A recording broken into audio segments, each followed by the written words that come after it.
Hello दोस्तों, स्वागत है आप सबका इस वीडियो में। ये एलटी ग्रेड का सिलेबस है। इसके पीछे की वीडियो में हम इतिहास में इन टॉपिक को कवर कर चुके हैं। इस वीडियो में हम दिल्ली सल्तनत के इम्पोर्टेंट एमसीक्यू जो हैं उसको कवर करेंगे। दिल्ली सल्तनत का चैप्टर बहुत ही बड़ा है, तो इसके 2 पार्ट इस वीडियो के बनेंगे। इस वीडियो में हम देखते हैं कितने क्वेश्चन कवर कर सकते हैं। हमारे पास ये यूथ कॉम्पिटिशन की बुक है। इसमें इम्पोर्टेंट एग्जाम के क्वेश्चन दिए हुए हैं, जिसमें TGT, PGD, LT grade, GIC इस तरह के एग्जाम के क्वेश्चन दिए हुए हैं, तो हम इसी से रिवीजन कर रहे हैं।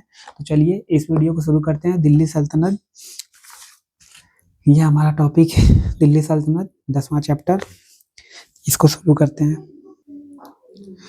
पहला क्वेश्चन है, निम्नलिखित में कौन सी पुस्तक जियाउद्दीन बर्नी ने नहीं लिखी? तो जियाउद्दीन बर्नी ने तारीख ए फिरोज शाही, फतवा ए जहादारी, फुतुहात ए फिरोज शाही जो है फिरोज शाह तुगलक ने स्वयं लिखी थी अपनी आत्मकथा, और हसरतनामा, ये तीनों जो है जियाउद्दीन बर्नी ने लिखी है, लेकिन फुतुहात ए फिरोज शाही जो है वह फिरोज शाह तुगलक ने लिखी है। अब इसके बाद नेक्स्ट क्वेश्चन है हमारा, निम्नलिखित में किस शासक के शासनकाल में ठक्कर फेरू टकसाल के प्रमुख ज्ञाता थे? तो अलाउद्दीन खिलजी के शासनकाल में ठक्कर पेरुमल जो थे वो टकसाल के प्रमुख ज्ञाता थे। ठक्कर पेरुमल की एक किताब, एक ग्रंथ भी था, गणित सार कौमुदी। तो ये देखिए बी वाला यानी कि अलाउद्दीन खिलजी, और इनकी गणित सार कौमुदी जो है एक प्रमुख ग्रंथ है। अब इसको देखिए, दिल्ली सल्तनत के नेक्स्ट क्वेश्चन है, दिल्ली सल्तनत के प्रशासन के संदर्भ में निम्नलिखित में से कौन सा सही सुमेलित नहीं है? तो सही सुमेलित नहीं है, तो देखिए यहाँ पे खरीदादार, फरमानों को भेजने वाला अधिकारी, सही है। चौधरी यानी परगना का मुख्य अधिकारी। उसके बाद है जहांदारी यानी राजव्यवस्था। पायक यानी पायक यानी पैदल सैनिक है। घुड़सवार सैनिक को हश्म कहा जाता था। तो देखिए यहाँ पे पायक यानी कि पैदल सैनिक हुआ, और घुड़सवार सैनिक का दिया है बागीदार या सिलेदार। उसके बाद है हश्म भी कहा जाता था। उसके बाद है दीवान सूची 1 को सूची 2 से सुमेलित करना है नेक्स्ट क्वेश्चन में। तो दीवान बंदगान ये फिरोज शाह तुगलक है। दीवार अमीर कोही, यहाँ पे कोही लिखा है लेकिन दीवान अमीर कोही भी होता है, ये मोहम्मद बिन तुगलक ने चलाया था, ये कृषि के लिए था। इसके बाद है दीवान अर्ज। दीवान अर्ज सराय अदल अलाउद्दीन खिलजी, दीवान अर्ज गयासुद्दीन बलबन। तो इसमें देखिए दीवान अर्ज गयासुद्दीन बलबन, सराय अदल अलाउद्दीन खिलजी, दीवार कोई मोहम्मद बिन तुगलक, दीवान बंदगान फिरोज शाह तुगलक।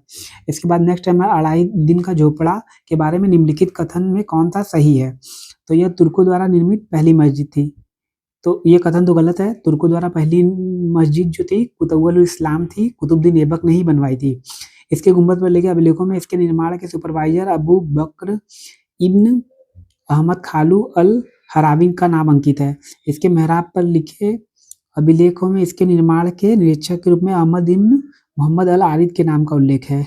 झाली के केंद्रीय मेहराब पर अंकित अभिलेख में इसके निर्माण का श्रेय इल्तुतमिश को दिया जाता है। तो ये तीनों कथन सही है। इल्तुतमिश ने बनवाई है ये अढ़ाई दिन का झोपड़ा, और ये तुर्कों द्वारा निर्मित पहली मस्जिद नहीं थी, पहली मस्जिद कुतुबुल इस्लाम थी।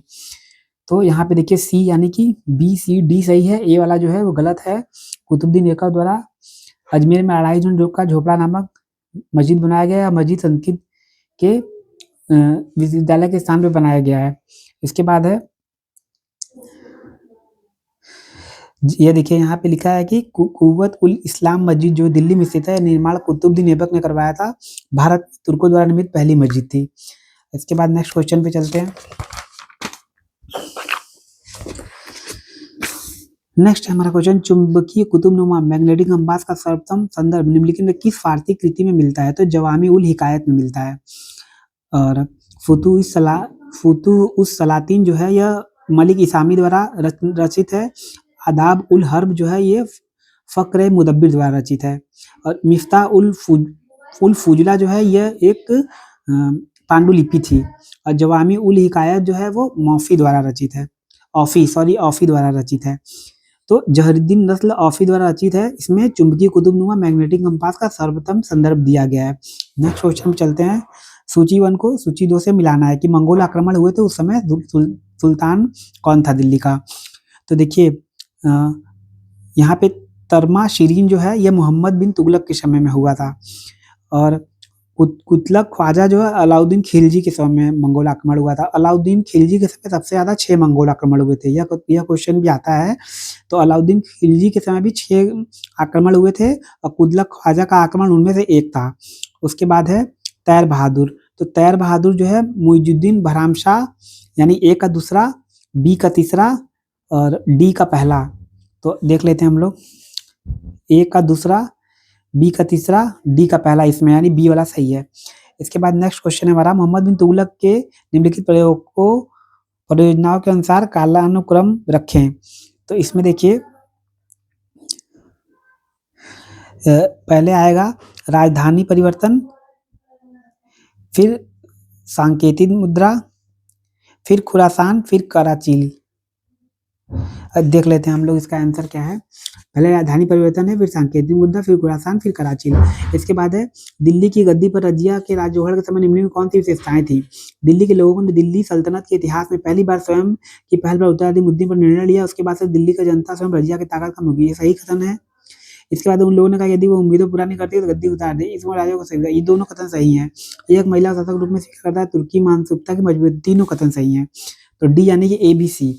इसके बाद है नेक्स्ट हमारा क्वेश्चन, दिल्ली की सल्तनत में बरीद में ममालिक कौन था। देखिए बरीद जहाँ पे आएगा वहाँ पे गुप्तचर या खुफिया वर्ड होगा। बरीद मतलब गुप्तचर या खुफिया वर्ड, अब ममालिक मतलब होता है उसका प्रमुख, तो यहाँ गुप्तचर विभाग का प्रमुख, तो यहाँ देखिए सी। इसके बाद है नेक्स्ट क्वेश्चन हमारा, निम्नलिखित में किसने एक खलीफा की सत्ता को मान्यता देना बंद कर दिया था। तो खलीफा की सत्ता को मान्यता देना बंद कर दिया था कुतुबुद्दीन मुबारक शाह ने। इसने स्वयं को ही खलीफा घोषित कर दिया था, इसीलिए इसने खलीफा की सत्ता को मान्यता देना बंद कर दिया था। इसके बाद है यहाँ देखिए लिखा हुआ है, कुतुबुद्दीन मुबारक शाह खिलजी अप्रैल 1316 में गद्दी पर बैठा। वह दिल्ली सल्तनत का प्रथम शासक था जिसने स्वयं को खलीफा घोषित किया, स्वयं को ही खलीफा घोषित कर दिया था, इसीलिए खलीफा की सत्ता को मानने से इनकार कर दिया था। उसने अल इमाम उल इमाम व खलीफत उल्लाह की उपाधि धारण की। वह अपने योग्य पिता का अयोग्य पुत्र था। उसे नग्न स्त्री पुरुषों की संगत पसंद थी। इसके बाद तारीख मुबारक शाही का लेखक कौन था। तो याहिया बिन अहमद सरहिंदी जो है वो तारीख मुबारक शाही के लेखक थे। इसामी की रचना फुतु उस सलातीन, और बरनी की रचना तो बहुत सी है, नाटे मोहम्मदी है, और भी रचनाएं यहाँ लिखी होंगी।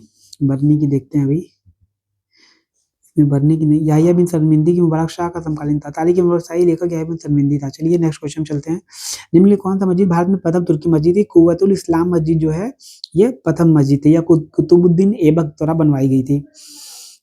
इसके बाद है दिल्ली में सल्तनत में चहलगानी के सदस्य थे, तो तुर्क से थे। सी, तुर्क के चहलगानी बोला जाता है ना, तो वही तुर्क है। इसके बाद मुशरिफ ए ममालिक जाना जाता था, तो महालेखाकार था। मुशरिफ ए ममालिक जो था वो महालेखाकार था। इसके बाद नेक्स्ट भारत में मस्जिद में एक प्रारंभिक उदाहरण है जिस पर मुस्लिम विचारों की प्रभाव दिखता है, यह है जन्नत खान मस्जिद। जन्नत खान मस्जिद या जमैत खाना मस्जिद भारत में मस्जिद का एक प्रारंभिक उदाहरण है जिस पर मुस्लिम विचारों के प्रभाव की अधिकता है। दिल्ली के किस सुल्तान द्वारा ठगों का दमन किया गया। तो दिल्ली के किस, जलालुद्दीन खिलजी द्वारा ठगों का दमन किया गया, जलालुद्दीन खिलजी द्वारा। नेक्स्ट क्वेश्चन है हमारा, खिलजी वंश के निम्नलिखित किस शासकों ने किलोखोरी को अपना राजधानी बनाया। तो जलालुद्दीन फिरोज ने सबसे पहले खिलजी वंश के जलालुद्दीन ने, इस वंश में कुल 4 शासक हुए। जलालुद्दीन खिलजी कबीले का तुर्क था जिसका राजा 13 जून 1290 को कैकुबाद द्वारा बनवाया गया अपूर्ण किलोखरी के महल में हुआ। उसने किलोखरी को अपनी राजधानी बनाया और 1 वर्ष तक वही रहने दिया, क्योंकि दिल्ली की जनता इस बारी तुर्कों के शासन के 80 वर्षों से अभ्यस्त हो चुकी थी, अतः एकाएक जलालुद्दीन के शासन को स्वीकार करने के लिए तैयार नहीं थी। इसीलिए जलालुद्दीन फिरोज जो था उसने किलोखरी में ही अपनी राजधानी बनाई और वहीं पे रहने दिया। इसके बाद नेक्स्ट क्वेश्चन है हमारा, इब्न बतूता किस क्षेत्र से भारत आया था। उत्तरी अफ्रीका से आया था, मोरक्को का निवासी था।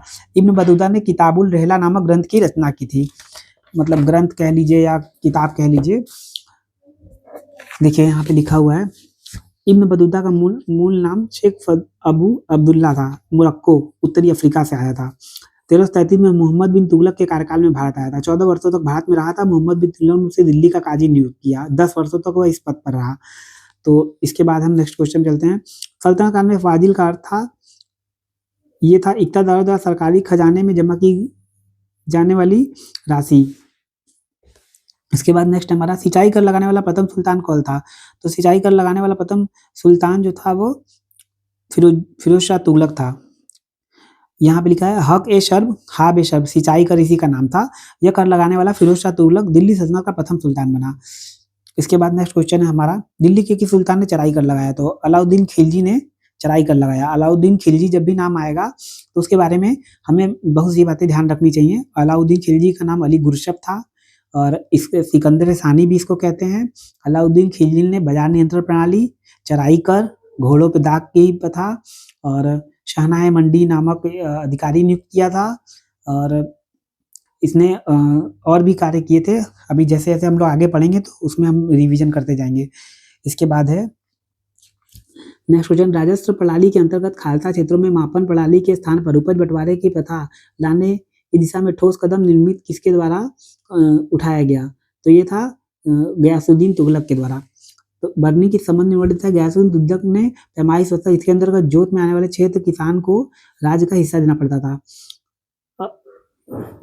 को त्याग दिया। नस्ल के हुक्म में हासिल जमीन की पैदावार को मोटे तौर पर आंकना और बटाई प्रणाली को पुनः शुरू किया।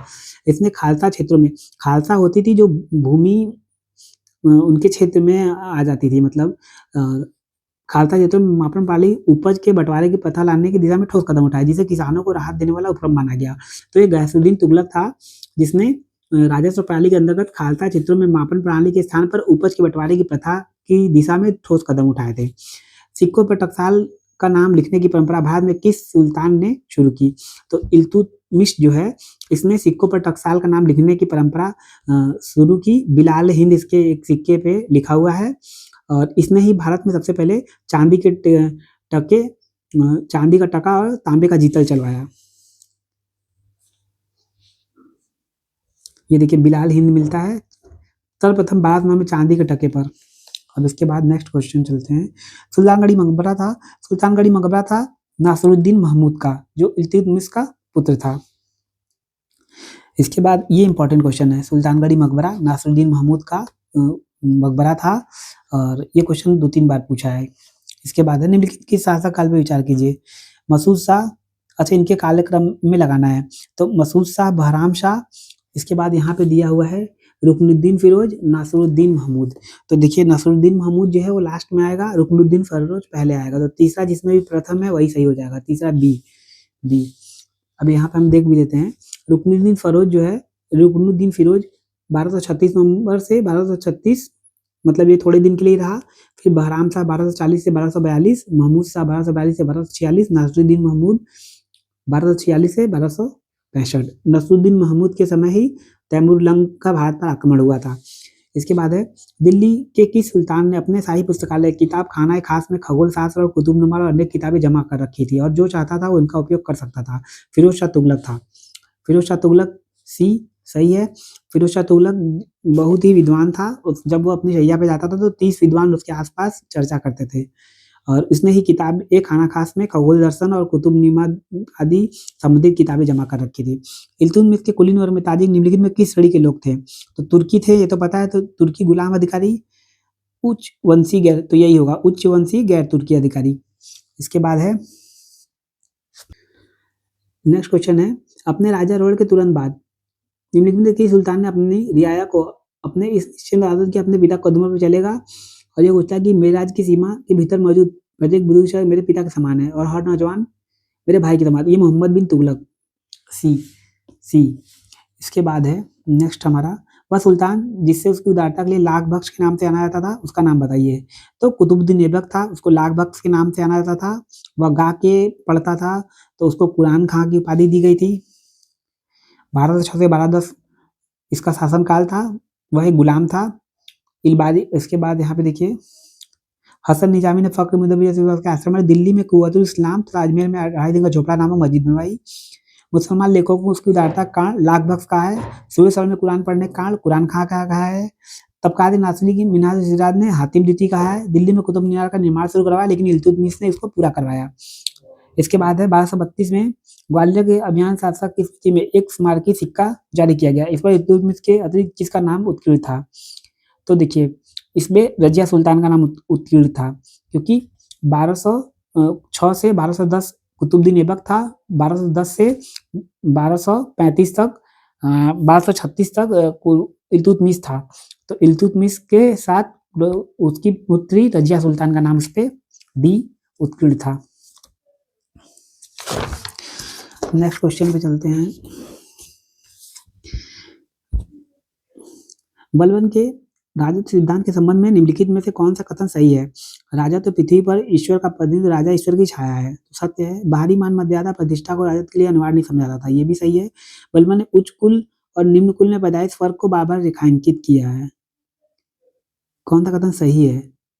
तो ये सी वाला जो कथन है ये नहीं सही है। बलबन का विचार था कि रानी रिवाजों में आवश्यकता नहीं है, हाँ नहीं, डी वाला कथन सही नहीं है, क्योंकि देखिए ए बी सी, इसमें ए बी सी सही होना चाहिए या ए बी सही होना चाहिए, ए बी भी है क्या कहीं?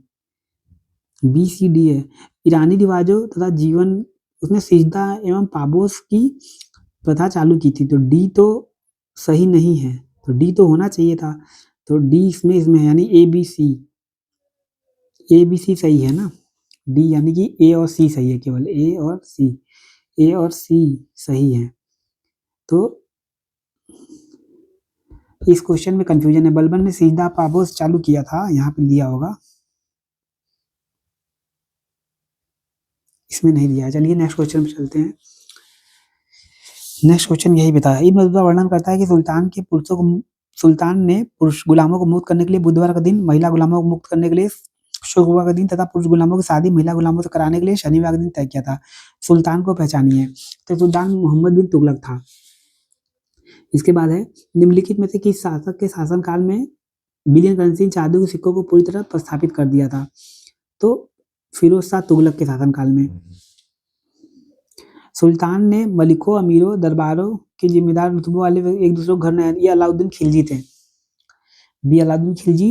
इन्होंने मलिकों, अमीरों, दरबारों के अधिकारियों तथा जिम्मेदार रुतबे वाले व्यक्तियों को एक दूसरे के घर न आने जाने, दावत खानों में, सामूहिक पार्टी में न शामिल करने का आदेश दिया, और सुल्तान को सूचित किए बिना कोई विवाह नहीं कर सकता था, अंतर विवाह नहीं कर सकता था।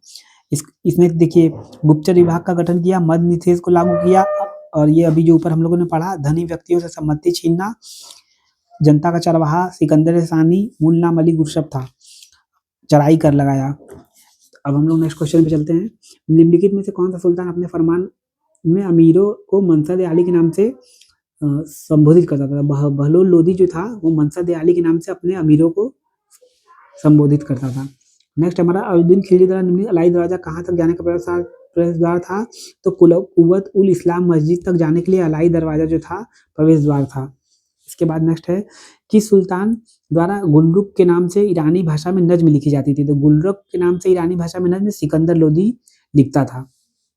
नेक्स्ट हमारा, जौना खां किसका नाम था? तो मोहम्मद बिन तुगलक का नाम देखिए, जौना खां था, जूना खां था, उलुग खां था, और फखरुद्दीन था। अब इसके बारे में हम लोग मोहम्मद बिन तुगलक के बारे में पढ़ लेते हैं थोड़ा। मोहम्मद बिन तुगलक जो था उसका नाम जूना खां, जौना खां, फखरुद्दीन था, सुल्तान बना तो उलुग खां नाम था। सबसे सुचित यही था, इसने अपने को अरस्तु कहा है, किसी की दशा सुधारने के लिए दीवान है अमीर कोही की स्थापना की है, दौलताबाद अपनी राजधानी दौलताबाद ले गया है, सांकेतिक मुद्रा चलवाया है, वली और अमीर के पदों को पृथक किया है, होली एवं मुहर्रम दोनों में भाग लिया है। इब्न बतूता जो है इसके शासनकाल में रहला लिखा है अरबी भाषा में। तो अब हम लोग नेक्स्ट क्वेश्चन पे चलते हैं। किसने अमीर सदा की स्थापना की? जो एक प्राथमिक संगठन था जिसका सदस्य राजस्व संग्रहकर्ता एवं सैन्याधिकारी होते थे। तो अमीर सदा की स्थापना मोहम्मद बिन तुगलक ने की। किस दिल्ली के सुल्तान ने अपनी विद्वता कारण स्वयं को अरस्तु किया है? तो मोहम्मद बिन तुगलक ने स्वयं को अरस्तु कहा है। मोहम्मद बिन तुगलक का नाम उलुग खां सुल्तान बनने के बाद था, इसके पहले जूना खां या जौना खां था, और फखरुद्दीन था। इसके बाद है, इसने दीवान अमीर कोही की स्थापना भी की थी। इसके बाद चांदी का टंगा तांबे का जीतल इल्तुतमिश ने चलवाया था। शमसुद्दीन इल्तुतमिश, ये देखिए कितना इंपॉर्टेंट क्वेश्चन है, पीजीटी हिस्ट्री में 2009-2005 में पूछा हुआ है। चांदी का टक्का तांबे का जीतल इल्तुतमिश ने चलवाया था। इसके बाद है, राजवाही एवं उलुग खानी थी। तो ये नहरों के नाम थे, फिरोज शाह तुगलक द्वारा बनाई गई नहरों के नाम राजवाही एवं उलुग खानी थी। अब हम लोग नेक्स्ट क्वेश्चन पे चलते हैं।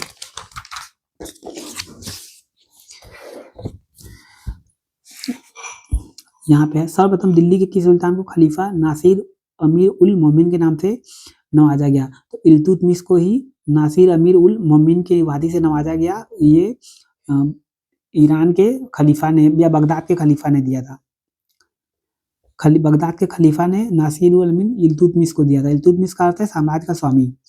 यह इल्बारी तुर्क था। ऐबक की मृत्यु के पश्चात आराम शाह सिंहासन में बैठा। आराम शाह को युद्ध में पराजित कर इल्तुतमिश 1210 ईस्वी में शासक बना था। इसके बाद आइए देवगिरी के स्वतंत्र यादव की राज्य की राजधानी थी भिल्लम थी। दिल्ली सल्तनत के प्रथम वैधानिक सुल्तान कौन था? तो वैधानिक सुल्तान मतलब कि जिसके पास प्रमाण था वही इल्तुतमिश था। इसको ही बगदाद के खलीफा द्वारा प्रमाण पत्र और उपाधि देके बनाया गया था। इसके बाद है मोहम्मद बिन तुगलक की प्रमुख घटनाओं की जानकारी रहला में ग्रंथ में है। यह किस भाषा में लिखी गई है? तो अरबी भाषा में लिखी गई है। इसके बाद है वह सुल्तान जो अधिराजत्व न की प्रभुसत्ता पर वह था तो अलाउद्दीन खिलजी था। अलाउद्दीन खिलजी जो है न प्रभुसत्ता पर विश्वास करता था न अधिराजत्व पर विश्वास करता था। इसके बाद अलाउद्दीन खिलजी का नाम अली गुरशब था और इसने चराई कर लगाया था और बाजार नियंत्रण प्रणाली अपनाई थी और शहनाए मंडी और मद्य निषेध करवाया था। इसके दरबार में कोई भी अंतर जाति विवाह नहीं कर सकता था और एक दूसरे के घर नहीं जा सकते थे। तो ये सब इसके कार्यकाल में। इसके बाद दिल्ली सल्तनत काल में मसाहा शब्द का प्रयोग भूमि की माप के लिए किसके शासन काल में किया जाता था? तो मसाहा शब्द का जो है वह प्रयोग अलाउद्दीन खिलजी के शासन काल में किया जाता था। इसके बाद अपनी मृत्यु के पूर्व बलबन ने किसको अपना उत्तराधिकारी घोषित किया था? तो ये बलबन ने मोहम्मद को अपना उत्तराधिकारी, यहाँ पे लिखा ही नहीं हुआ है, अब पढ़ लेते हैं हम लोग। बलबन ने पुत्र कैखुसरौ मोहम्मद के पुत्र को उत्तराधिकारी, यहाँ पे कैखुर नहीं दिया हुआ है। ये इस क्वेश्चन का आंसर है अपनी मृत्यु के पूर्व बलबन ने किसको अपना उत्तराधिकारी मनोनीत किया था? तो अपने पौत्र कैखुसरौ को अपना उत्तराधिकारी नियुक्त किया था। इसके बाद निजामुद्दीन जुनैदी वजीर था। तो यह इल्तुतमिश का वजीर था। निजामुद्दीन जुनैदी इल्तुतमिश का वजीर था। नेक्स्ट क्वेश्चन में चलते हैं। अलाउद्दीन खिलजी के प्रसिद्ध सेनापतियों में किसकी मंगोल के विरुद्ध लड़ते हुए मृत्यु हुई? तो जफर खां की मंगोलों के विरुद्ध लड़ते हुए मृत्यु हुई। अच्छा ये बात यहाँ पे ध्यान रखना है, अलाउद्दीन खिलजी के शासनकाल में सबसे ज्यादा 9 बार मंगोल आक्रमण हुए थे। इसके बाद किस सुल्तान का शासनकाल के दौरान अकद खां का विद्रोह हुआ था? तो अलाउद्दीन खिलजी के शासनकाल के दौरान ही अकद खां का विद्रोह हुआ था। उसके बाद सिकंदर लोदी ने जब आक्रमण किया, दुर्ग न जीत पाया, उस समय ग्वालियर का तोमर शासक जो था मान सिंह थे। इसके बाद तुगलकाबाद शहर का निर्माण गयासुद्दीन तुगलक द्वारा करवाया गया। रायचूर के युद्ध में कौन पराजित हुआ था? तो इब्राहिम आदिल शाह जो थे ये रायचूर के युद्ध में पराजित हुए थे। इस्माइल आदिल शाह, इब्राहिम और इस्माइल में कंफ्यूजन है, मतलब कंफ्यूजन हमें है। रायचूर के युद्ध में कौन पराजित हुआ था? तो इस्माइल आदिल शाह पराजित हुए थे। इसके बाद किसने जजिया कर का भुगतान करना होता था? तो हिंदू पुरुष लोगों को जजिया कर का भुगतान करना होता था। जजिया कर एक धार्मिक कर था। इसके बाद जियाउद्दीन बन्नी के निम्नलिखित कथनों के विषय में विचार कीजिए। उनका जन्म गोलकुंडा में हुआ था, वह मोहम्मद बिन तुगलक का समकालीन था, तारीख फिरोज शाही का लेखक था। नहीं, उनका जन्म गोलकुंडा में नहीं हुआ था।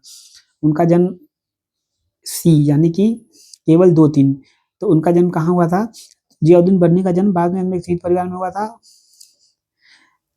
बरन में हुआ था, जो कि आधुनिक बुलंदशहर में है। जियाउद्दीन बन्नी का बरनी से बरन से बुलंदशहर सैयद परिवार में हुआ था। तो तारीख फिरोजशाही तो इनकी रचना है और मोहम्मद बिन तुगलक का समकालीन था। ये दोनों तो सत्य था। गोलकुंडा में नहीं हुआ था, बुलंदशहर में हुआ था। इसके बाद फक्र मुदब्बिर द्वारा लिखित पुस्तक का नाम बताइए। तो फतवा जहांदारी तो जियाउद्दीन बर्नी का है, तारीख रशीदी भी नहीं है। फक्र मुदब्बिर की रचना जो है ये अदब उल हर्ब व सुजात है। फक्र मुदब्बिर सल्तनत उल-अमस के सुल्तान कुतुब के इतिहासकार थे। उन्होंने अपनी पुस्तक अदब उल हर्ब व शुजात में राजा द्वारा युद्ध और उसकी वीरता का बड़ा ही विशद वर्णन किया। यह फारसी लेखक थे जो दिल्ली में सक्रिय थे। गोरा बादल पद्मिनी चौपाई के लेखक कौन थे? तो हेमरतन सूरी जी जो गोरा बादल पद्मिनी चौपाई के लेखक थे। हेमरतन सूरी पूरा नाम हेमरतन सूरी। इसके बाद दीवान इंशा का नेतृत्व किसने किया? तो दबीर खास जो है उन्होंने मतलब दबीर खास जो रहते थे वो दीवान इंशा का नेतृत्व करते थे। डी। इसके बाद है निम्नलिखित में जिज्या या खराज जो जिज्या करता है किसका उल्लेख करता है?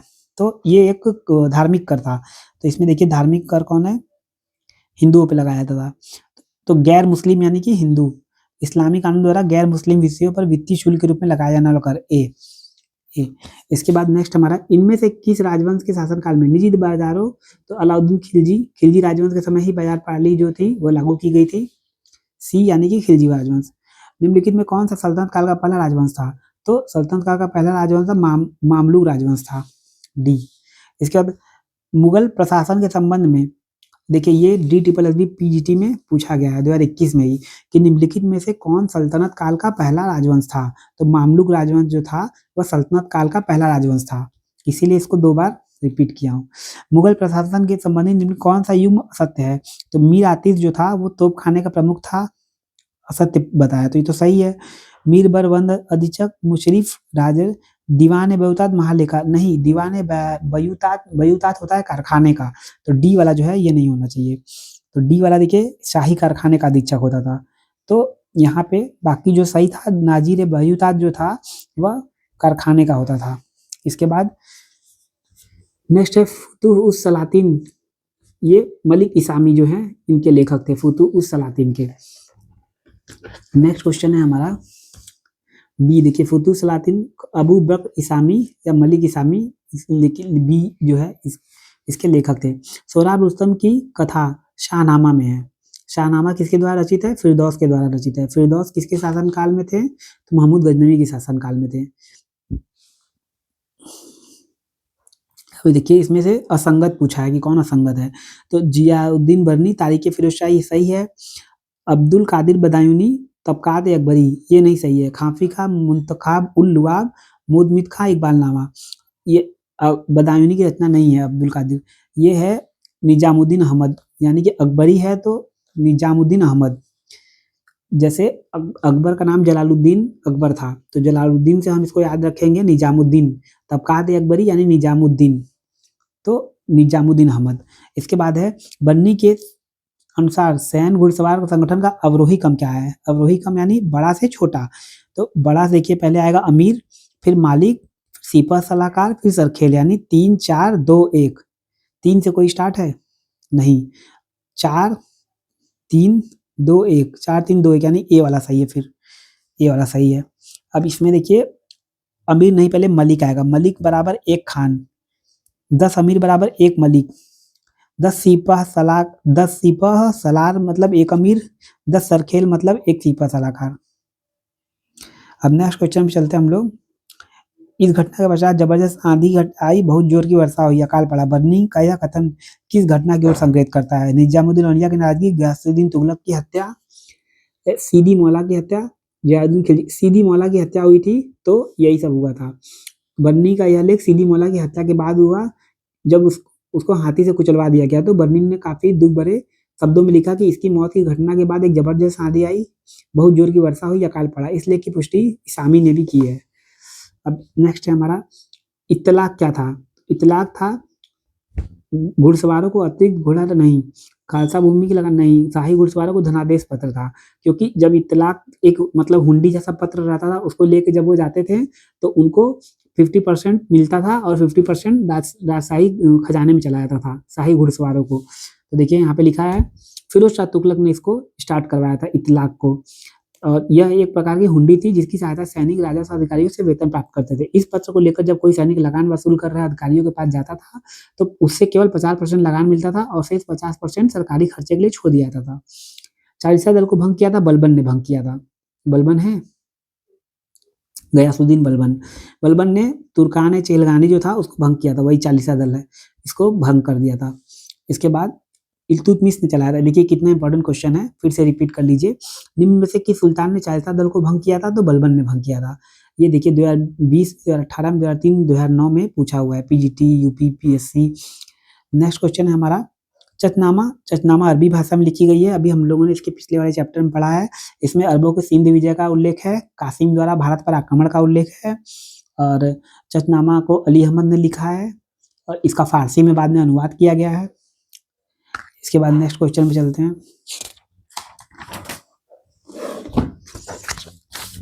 फुतुह सलातीन रचना का संबंध किसके इतिहास से है, तो बहमनी इतिहास से है।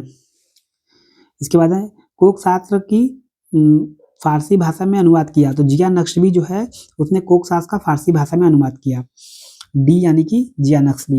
इसके बाद अलाउद्दीन खिलजी 1296 में अपने चाचा संरक्षक की हत्या करके दिल्ली का सुल्तान बना, इनमें से कौन सा उसका संरक्षक था, तो जलालुद्दीन फिरोज जो था उसका संरक्षक था, ए।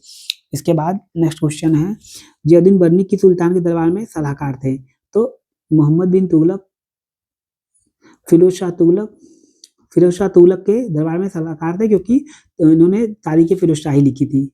नहीं, यहाँ पे देखिए गलत हो गया क्वेश्चन, मोहम्मद बिन तुगलक के उसमें थे, तो इन्होंने फिर बर्नी एक विद्वान था जिसे गयासुद्दीन तुगलक ने उसे दरबार में सम्मानित किया था। वह मोहम्मद बिन तुगलक के समय करीब रहा, लेकिन फिरोज तुगलक से अप्रसन्न हो गया, जिसके कारण बर्नी का जीवन अंतिम समय में आर्थिक संकट में व्यतीत हुआ। बर्नी मोहम्मद के तुगलक साल के 70 वर्षों का संजय प्राप्त किया। फिरोज तुगलक के डर से उसने अपनी पुस्तक तारीख फिरोज शाही फिरोज तुगलक को समर्पित कर दिया। इसके बाद नेक्स्ट क्वेश्चन है हमारा, मतलब तारीख फिरोज शाही फिरोज तुगलक के लिए लिखा है, लेकिन मोहम्मद बिन तुगलक के समय था ये। वह सुल्तान मोहम्मद बिन तुगलक के समय उसके करीब रहा। तो ये जो है क्वेश्चन, जियाउद्दीन बर्नी मोहम्मद बिन तुगलक के दरबार में सलाहकार था। अच्छा, सलाहकार पूछा है, सलाहकार बन के रहा था। अलाउद्दीन खिलजी का जालोर आक्रमण के समय उलुग खां का सूबेदार था। उलुग खां कहाँ का सूबेदार था, तो बयाना का था। इसके बाद तोताए हिंद अमीर खुसरो हैं, अमीर खुसरो किसके समकालीन थे, तो मोहम्मद बिन तुगलक के समकालीन थे, अलाउद्दीन खिलजी के समकालीन थे, नहीं इल्तुतमिश के समकालीन थे, भूल गया है। तोता हिंद के नाम से विख्यात प्रसिद्ध कवि अमीर खुसरो का जन्म 1253 पटियाली जिला कासगंज उत्तर प्रदेश में हुआ था। इनका नाम वास्तविक नाम अबुल हसन यामीनुद्दीन था। ये बलबन गयासुद्दीन तुगलक और अलाउद्दीन खिलजी के समकालीन थे, तीनों के। अच्छा पूछा है नहीं थे, तो अलाउद्दीन खिलजी गयासुद्दीन बलबन और गयासुद्दीन तुगलक के समकालीन थे। हम भी गए कि कंफ्यूजन कितना हो जा रहा है, क्वेश्चन को इसीलिए सही से पढ़ना होगा, जल्दी में रिवीजन के चक्कर में गलत हो जा रहे हैं क्वेश्चन। इल्तुतमिश के जालोर आक्रमण के समय जालोर का चौहान शासक कौन था, तो समर सिंह था, उदय सिंह था। निम्नलिखित में से किस युद्ध में मेवाड़ के शासक को जैत सिंह ने इल्तुतमिश की सेना को पराजित किया था, तो भूताला के युद्ध में किया था। इसके बाद निम्नलिखित किस शासन के अधीन दिल्ली सल्तनत भौगोलिक विस्तार के मामले पे अपने चरम पे चला गया था, तो मोहम्मद बिन तुगलक के शासनकाल में। मोहम्मद बिन तुगलक के सिंहासन बैठने के समय दिल्ली सल्तनत कुल 23 प्रांतों में बटा हुआ था, जिनमें मुख्य थे दिल्ली, देवगिरी, लाहौर, मुल्तान, जाजनगर, उड़ीसा, द्वार समुद आदि। कश्मीर एवं बलूचिस्तान दिल्ली में शामिल नहीं थे। उस समय राज्य के अंतर्गत दोआब, पंजाब के मैदान, लाहौर और सिंधु से लेकर गुजरात के समुद्र तक पूर्व में बंगाल का संपूर्ण प्रांत। इससे सिद्ध होता है कि दिल्ली की सल्तनत में अपने भौगोलिक विस्तार के मामले में चरम पर पहुंच गई थी। इसके बाद मोहम्मद बख्तियार खिलजी निम्नलिखित में किस स्थल को दूषित करने के लिए जिम्मेदार था, दूषित नहीं किया था, नालंदा विश्वविद्यालय को ही जला दिया था, तो नालंदा इसको ही दूषित किया था। यहाँ क्वेश्चन का आंसर नालंदा होगा। मोहम्मद बिन बख्तियार खिलजी, बी यानी कि नालंदा। नेक्स्ट क्वेश्चन है, किस सुल्तान ने स्वयं को अपनी मुद्रा पर सिकंदर द्वितीय अंकित करवाया था, तो अलाउद्दीन खिलजी ने स्वयं को सिकंदर द्वितीय या सिकंदर सानी कह लीजिए अंकित करवाया था अपनी मुद्रा पर। इसके बाद इसको देखिए मिलाना है, तो अल्मास का उलुग खान हो जाएगा और मलिक हिजाबुद्दीन का अल्प खान होना चाहिए, मलिक संजर का जफर खां और मलिक जलसेरी का नुसरत खां, यानी ए का चौथा डी का तीसरा किस में है देखना होगा, ए का चौथा डी का तीसरा पहले में है, ए का चौथा डी का तीसरा इस चौथे में भी है। अच्छा, मलिक संजर का जफर खान ना, तो देखिए इसमें मलिक संजर का जफर खान सी का पहला किस में है, सी का पहला डी वाले में है, तो सी का दूसरा है, यहाँ पे मलिक संजर का अल्प खां होगा, मलिक संजर का अल्प खां होगा, मलिक संजर का अल्प खां होगा। इतने ऐसे ऐसे नाम है कि भूल जाते हैं। फारसी विद्वान शेख जमालुद्दीन, जिन्हें दिल्ली के दरबार का दूसरा खुसरो कहा था, जिन्होंने सियर उल अफरी लिखी, जो किसका संरक्षण प्राप्त था, तो इनको प्राप्त था सिकंदर लोदी का संरक्षण। इसके बाद फक्र मुदब्बिर ने अपने अच्छा आदाबुल हर्ब किस शासक को समर्पित की थी, तो इल्तुतमिश को समर्पित की थी। इल्तुतमिश के सम्मान में ही लिखी थी फक्र मुदब्बिर। उसके शासन प्रशासन सैन्य व्यवस्था के बारे में प्रकाश डालती है फक्र मुदब्बिर। अपनी रचना आदाब उल हर्ब वाशुजात। उस सुल्तान का नाम बताइए जिन्होंने खादान से ज़कात हटा लिया था। तो सिकंदर लोदी ने खादान से ज़कात हटा लिया था। लोदी वंश के शासक सिकंदर लोदी ने खादान से ज़कात नामक कर हटा लिया था। इसके बाद है, अपने राज्यारोहण के समय फिरोज तुगलक ने किसे खान ने जहां मकबूल की पदवी देकर अपना वजीर बनाया था। तो मलिक मकबूल को खान ने जहां मकबूल की पदवी देकर अपना वजीर बनाया था। नेक्स्ट है, कौन सा प्रथम मध्यकालीन शासक जिन्हें जिल्ले इलाही, तो जिल्ले इलाही बलबन को कहा जाता है। बलबन ने हमको जिल्ले इलाही कहा। बलबन प्रथम शासक था जिसने जिल्ले इलाही की उपाधि धारण की। जिल्ले इलाही का अर्थ है ईश्वर की छाया। बलबन का राजनीतिक सिद्धांत लौ एवं रक्त की नीति आता है कि लौ एवं रक्त की नीति किसकी थी, तो बलबन की थी। नियाबत खुदाई सिद्धांत के अनुसार नायाब खुदाई बंकर के बाद बलबन ने अपने पुत्र बुगरा खां को राजा देवत्व मानता था, उसकी समानता कोई मत नहीं करता। नायाब खुदाई के बारे में पूछता है कि ईश्वर का प्रतिनिधि नायाब खुदाई किसने अपना आप कहा, तो बलबन ने कहा। मतलब जिल्ले इलाही, नायाब खुदाई ये सब एक ही वर्ड है, मतलब स्वयं को ईश्वर का कहा। इसके ईश्वर की छाया। इसके बाद नेक्स्ट है मिलाना है। तो देखिए दीवाने कोही, ये फिर से क्वेश्चन आ गया। दीवाने अमीर कोही कृषि विभाग से होता है। इसके बाद है दीवाने इंशा यानी कि पत्राचार। दीवाने अर्ज सैन्य मामले का, अर्ज यानी सैनिक, तो अर्ज सैन्य मामले। दीवान इंशा यानी पत्राचार विभाग। दीवान रिसालत यानी धार्मिक मामलों का विभाग। तो ए का तीसरा देखिए किसमें है, सब में है ए का तीसरा। इसके बाद बी का पहला, तो बी का पहला इसमें है, तो यानी सी वाला सही है। सी वाला सही है। पीएन चोपड़ा के अनुसार दिल्ली सल्तनत की प्रकृति थी, तो धर्म केंद्रित प्रकृति थी दिल्ली सल्तनत। सी। कौन सा निजामुद्दीन औलिया का शिष्य नहीं था, तो शेख जमालुद्दीन जो थे वो निजामुद्दीन औलिया के शिष्य नहीं थे, बाबा फरीद के शिष्य थे। किस सुल्तान ने सूफी बाबा फरीद के साथ अपनी पुत्री का विवाह किया, तो ये थे इल्तुतमिश, नहीं बलबन ने अपनी पुत्री हुसैरा का विवाह चिश्ती संप्रदाय के बाबा फरीद से किया। फिर से पढ़ लेते हैं, क्वेश्चन भूल गया था। निम्नलिखित में किस सुल्तान ने सूफी संत बाबा फरीद के साथ अपनी पुत्री का विवाह किया, तो बलबन ने किया। सुल्तान बलबन ने अपनी पुत्री हुसैरा का विवाह चिश्ती संप्रदाय के संत बाबा फरीद से किया था। बलबन बाबा फरीद का बहुत सम्मान करता था। इसका नाम शेख फरुद्दीन गजे शकर था। इसके बाद इसको मिलाना है। देखिए दीवान विजारत वित्त विभाग से संबंधित था। दीवान रिसालत धार्मिक विषय से संबंधित था। दीवान अर्ज सैनिक भर्ती, ये मिला हुआ है तीसरा का। दीवान इंसा राजकीय पत्राचार, इसमें सुमेलित हो गया। दीवान विजारत यानी ए का दूसरा, बी का पहला, सी का तीसरा, डी का चौथा। सी का तीसरा, डी का चौथा इसमें है। सी का तीसरा, डी का चौथा इसमें है। तो ए का दूसरा हो गया, यानी बी वाला सही होना चाहिए, बी। नेक्स्ट है, को बनाने के पीछे ख्वाजा कुतुबुद्दीन बख्तियार काकी रहे। कुतुब मीनार को बनाने के पीछे ख्वाजा कुतुबुद्दीन बख्तियार काकी रहे। कुतुब मीनार का निर्माण कुतुबुद्दीन ऐबक ने इनसे प्रेरणा के द्वारा बनवाया था। ए। इसके बाद दिल्ली के किस सुल्तान ने किसी की दशा सुधारने के लिए दीवान अमीर कोई, तो फिरोज मोहम्मद बिन तुगलक। ये क्वेश्चन भी इंपॉर्टेंट है। देखिए 2016, 2014, 2013, 2018 में ये पूछा हुआ है कि दिल्ली के किस सुल्तान ने किसी की दशा सुधारने के लिए दीवान अमीर कोही की स्थापना की। तो दीवान अमीर कोही अभी यहाँ पे हम लोग मिलाए थे। दीवान कोही यानी कृषि विभाग, तो कोही यानी कृषि, और दीवान अमीर कोही भी कृषि ही होता है। कृषि के दिल्ली के सुल्तान मोहम्मद बिन तुगलक ने कृषि विस्तार एवं सुधार के लिए ये दीवान अमीर कोही की स्थापना की थी। इसके बाद इसमें देखिए नीचे मिलाना है। याहिया बिन अहमद सरहिंदी, तो इनकी किताब है तारीख मुबारक शाही।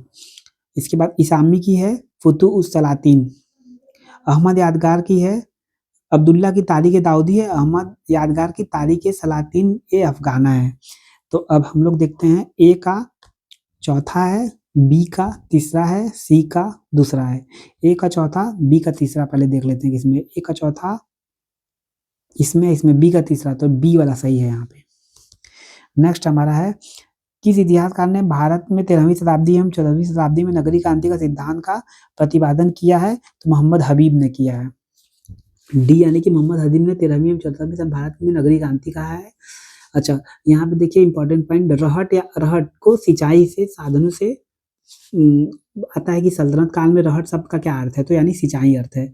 इस काल में रेशम कीट पालन व कलम लगाने की प्रथा का भी प्रचलित हुई। तुर्कों द्वारा दस्तकारियां भी शुरू की, जिनमें कागज का उत्पादन शामिल था। चरखे के प्रयोग से कपड़ों का उत्पादन भी शुरू किया गया। कि दिल्ली के किस सुल्तान ने चंगेज खान को अपना राजदूत भेजा था?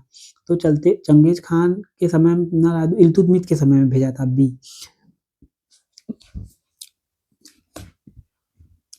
मंगोल शासक चंगेज खान ने दिल्ली के सुल्तान इल्तुतमिश के दरबार में अपना राजदूत भेजा था, क्योंकि वह चाहता था इल्तुतमिश पर्शिया के शासक जलालुद्दीन मंगबरनी की सहायता ना करे, क्योंकि जलालुद्दीन मंगबरनी जो है वह पर्शिया से भागकर भारत आया था। अच्छा, इल्तुतमिश के शासन व्यवस्था का अभी हम लोगों ने पढ़ा। फक्र मुदब्बिर ने अपनी पुस्तक दारुल ए हर्ब ए वास्कुजात नामक पुस्तक में किया है। किस सुल्तान ने खलीफा की उपाधि धारण की? तो अलाउद्दीन खिलजी जो है उसने खलीफा की उपाधि धारण की। अगर आया था कि किस सुल्तान ने अपने आप को ईश्वर की छाया कहा, तो बलबन। और अगर आया था कि किस सुल्तान ने स्वयं को ही, इसमें मुबारक शाह है, कुतुबुद्दीन मुबारक। अलाउद्दीन खिलजी ने कुतुबुद्दीन मुबारक शाह क्योंकि इसने स्वयं को ही खलीफा घोषित कर दिया था। देखिए ये भी बहुत इंपॉर्टेंट क्वेश्चन है, मेरा गलत हो गया जबकि मैंने इसको कई बार पढ़ा है। फिर से इसको पढ़ लेते हैं। किस सुल्तान ने खलीफा की उपाधि धारण की? तो कुतुबुद्दीन मुबारक खिलजी ने खलीफा की उपाधि धारण की, नहीं स्वयं को ही खलीफा घोषित कर दिया था। कुतुबुद्दीन मुबारक शाह 1316 से 1320 ईस्वी दिल्ली सल्तनत का प्रथम मुबारक शाह था, प्रथम सुल्तान था, जिसने स्वयं को खलीफा घोषित किया। खलीफा की सत्ता को मानने से इनकार कर दिया। यह दिल्ली सल्तनत का प्रथम सुल्तान था जिसने दक्षिण के राज्य देवगिरी को अपने राज्य में मिला लिया था। इसने अलाउद्दीन खिलजी द्वारा स्थापित बाजार व्यवस्था को नष्ट कर दिया था। वह विलासितापूर्ण जीवन व्यतीत करता था। उसे नग्न स्त्री पुरुष की संगत पसंद थी। वह दरबार में स्वयं स्त्रियों के वस्त्र पहनकर आता था। क्या ही राजा था। हजार सेतुन महल किसने बनवाया था? तो अलाउद्दीन खिलजी ने हजार सेतुन यानी 1000 खंभों वाला महल बनवाया था। अमीर खुसरो का मूल नाम क्या था? अबुल हसन। सी यानी कि अमीर खुसरो का मूल नाम अबुल हसन यामुनुद्दीन खुसरो था। दीवान रियासत का संस्थापक था? तो दीवान रियासत अलाउद्दीन खिलजी। सी। अब यहाँ देखिए, दीवान रियासत नामक विभाग की स्थापना अलाउद्दीन खिलजी ने बाजार नियंत्रण व्यवस्था को कार्यान्वित करने के हेतु की थी। मतलब अलाउद्दीन खिलजी ने बाजार नियंत्रण की व्यवस्था तो चलाई थी, उसको कार्यान्वित करने के लिए दीवान रियासत नामक विभाग की स्थापना की थी। बाजार के अधीक्षक को सहनाए मंडी कहते हैं। तबकात नासिरी के विषय में असत्य कथन, आइए देखते हैं। इसमें भारत पर मंगोल आक्रमण का विवरण मिलता है, सही है। यह 26 सबको अध्यायों में विभक्त है, यह भी सही है। इसमें प्राय एक ही घटना की आवृत्ति बार-बार, नहीं, ये कथन गलत है। यह 1260 ईस्वी में पूर्ण हो चुकी थी, तो इसमें ये सी वाला कथन इसमें गलत है। उस्र क्या था? तो उस्र हिंदुओं से लिया जाने वाला भूमि कर, नहीं मुसलमानों से लिया जाने वाला भूमि कर था। हिंदुओं से जकात लेते थे। जकात जजिया, धार्मिक कर जजिया था, भूमि कर जकात था। मुसलमानों से लिया जाना भूमि कर को उस्र कहते थे। ए। ये देखिए, जकात मुसलमानों की आय पर लगने वाला धार्मिक कर, खुश में युद्ध में लूटे हुए धर, जजिया गैर मुसलमानों पर लगने वाला कर। लाख बख्श कुतुबुद्दीन ऐबक को कहा जाता था। कुरान खां भी कुतुबुद्दीन ऐबक को कहा जाता था। कुरान खां इसलिए कहा जाता था क्योंकि कुरान की आयतों को गा कर पढ़ता था, और लाख बख्श को इसलिए कहा जाता था क्योंकि दयालु था, दान देने की पदवी के लिए जाना जाता था। पील बख्श हातिम द्वितीय की उपाधि भी धारण की। इसके बाद सुल्तान के काल में किसने इक्ता पद्धति को आरंभ किया? तो इक्ता पद्धति को आरंभ करने वाला था इल्तुतमिश। ये भी क्वेश्चन बहुत इंपॉर्टेंट है। अच्छा, पीछे हम एक क्वेश्चन भूल गए थे कि खलीफा किसने आपको स्वयं को खलीफा घोषित किया था? तो खलीफा अपने को घोषित किया था कुतुबुद्दीन मुबारक शाह ने। इसके बाद नेक्स्ट क्वेश्चन है, दक्षिण भारतीय का एक राज्य जिसने अलाउद्दीन के प्रभुत्व को स्वीकार नहीं किया था? तो पांड्य शासक जो थे कभी भी अलाउद्दीन के प्रभुत्व को स्वीकार नहीं किए थे। अलाउद्दीन खिलजी जो था, उसका जो एक मलिक कफूर जो था, उसने देवगिरी, होयसल और तेलंगाना को जितवा दिया था। लेकिन पांड्य शासक जो थे कभी भी पांड्य मतलब राजवंश जो था, कभी भी उसने अलाउद्दीन खिलजी के प्रभुत्व को स्वीकार नहीं किया था। मलिक काफूर के नेतृत्व में देवगिरी, होयसल, तेलंगाना को तो विजित कर लिया था, लेकिन पांड्य शासकों को कभी भी स्वीकार नहीं किया था, न उन्होंने कोई कर दिया था। अब यहाँ पे मिलाना है, तो देखिए मोहम्मद बिन तुगलक, तो यहाँ पे कृषि, फिरोज शाह तुगलक, बलबन जो है, बलबन के समय राजमुकुट की प्रतिष्ठा का पुनरुत्थान, अलाउद्दीन खिलजी के समय सही माप के आधार पर भूमि का निर्धारण था, फिरोज शाह तुगलक उद्योग की कार्यालय की स्थापना। अब इसमें हम लोग मिलाते हैं। पहले श्योर जो है मोहम्मद बिन तुगलक कृषि, तो ए का 3, क्योंकि इसने दीवान अमीर कोई की स्थापना की थी, तो ए का 3 इसमें है, ए वाला ही सही होना चाहिए, ए वाला ही सही है। इसके बाद है कि सुल्तान ने खलीफा के अधिकार को मानने से इनकार कर दिया था। अब देखिए यहाँ पे फिर वही क्वेश्चन आ गया कि खलीफा के अधिकार को मानने से इनकार किया था, तो ये अलाउद्दीन खिलजी है, इसीलिए कंफ्यूजन हो गया था। वहां पे था कि देख लेते हैं क्या क्वेश्चन था वहां पे। किस सुल्तान ने खलीफा की उपाधि धारण की थी? तो खलीफा की उपाधि यानी स्वयं को खलीफा बोल देना, तो ये कुतुबुद्दीन मुबारक शाह खिलजी था। और खलीफा की अधिकार को मानने से इनकार कर दिया था, तो ये था अलाउद्दीन खिलजी। इसके बाद है नेक्स्ट क्वेश्चन हमारा, दिल्ली के सुल्तानों का सही कालक्रम क्या है? तो देखिए, रुकनुद्दीन फिरोज, अच्छा सही शुरू से है, तो कुतुबुद्दीन ऐबक, फिर इल्तुतमिश, इल्तुतमिश के बाद रजिया, नहीं नासिरुद्दीन महमूद, फिर रजिया, उसके बाद बलबन, फिर कैकुबाद। तो कैकुबाद किस में लास्ट में है? दोनों में लास्ट में है। तो स्टार्ट में पहले कुतुबुद्दीन पांचवा, फिर छठवां, तो पांचवा छठवां इसमें है, यहाँ पे पांचवा के बाद पहला आ गया है। सी वाला जो है कथन वो सही है, मतलब ऑप्शन सही है, सी वाला। इसके बाद अमीर खुसरो का जन्म कहाँ हुआ था? तो पटियाले में हुआ था। अमीर खुसरो का नाम क्या था? तो अमीर खुसरो का नाम था अबुल हसन यमुनुद्दीन। तोता हिंद की उपाधि मिली थी। पांड्य साम्राज्य विलीन हो गया, विजयनगर में विलीन हो गया। किस शासक को सेवन पिलर? तो सेवन पिलर जो है फिरोज शाह तुगलक जो है उसको उसने दिल्ली लाया था, मतलब टोपरा स्तंभ जो है अशोक का उसको लाया था, और मेरठ स्तंभ लाया था। टोपरा स्तंभ को स्वर्ण स्तंभ भी कहा है। टोपरा स्तंभ को उसने सोने का स्तंभ यानी स्वर्ण स्तंभ भी कहा है। तुगलक द्वारा अशोक के दो स्तंभों को टोपरा और मेरठ को दिल्ली लाया गया था। जौनपुर नगर की स्थापना किसने की थी? तो जौनपुर नगर की स्थापना मोहम्मद बिन तुगलक ने की थी, जौना खां के याद में। फिरोज तुगलक ने की थी जौनपुर नगर जौना खां की याद में, मोहम्मद बिन तुगलक की स्मृति में। अच्छा हाँ, जौनपुर तो ये इसी का नाम था ना, जौना खां मोहम्मद बिन तुगलक का, तो फिरोज तुगलक ने इसकी स्मृति में बनवाया था। ये भी देखिए इंपॉर्टेंट क्वेश्चन है, मेरा गलत हो गया। इसके बाद है, तुगलक ने अपनी राजधानी को दिल्ली से देवगिरी कब बदली थी? 1326-27 में तुगलक ने अपनी राजधानी दिल्ली से देवगिरी बदली थी। भारत में घोड़ों की दागनों की प्रथा अलाउद्दीन खिलजी ने चलाई थी। इसके बाद नेक्स्ट क्वेश्चन में चलते हैं।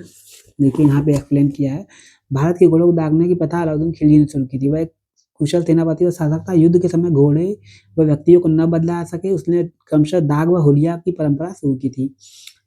दिल्ली के राज सिंहासन के लिए इल्तुतमिश ने किसको अपना उत्तराधिकारी नामित किया था? तो रजिया को नामित किया था। डी, सुल्तानगढ़ी का मुकबरा, देखिए दोबारा ये प्रश्न आ गया, ये रुकनुद्दीन फिरोज जो है उसका पुत्र था, इल्तुतमिश का पुत्र था। तो दिल्ली में सुल्तानगढ़ी का निर्माण किसने किया? तो इल्तुतमिश ने किया था अपने पुत्र की याद में, नसरुद्दीन महमूद के नाम से। अपने बेटे, हम रुकनुद्दीन बोल रहे हैं, नसरुद्दीन महमूद के याद से बनवाया था। गुलाम अहमद का सुल्तान नहीं था, तो गुलाम अहमद का सुल्तान नहीं था कुतुबुद्दीन मुबारक शाह।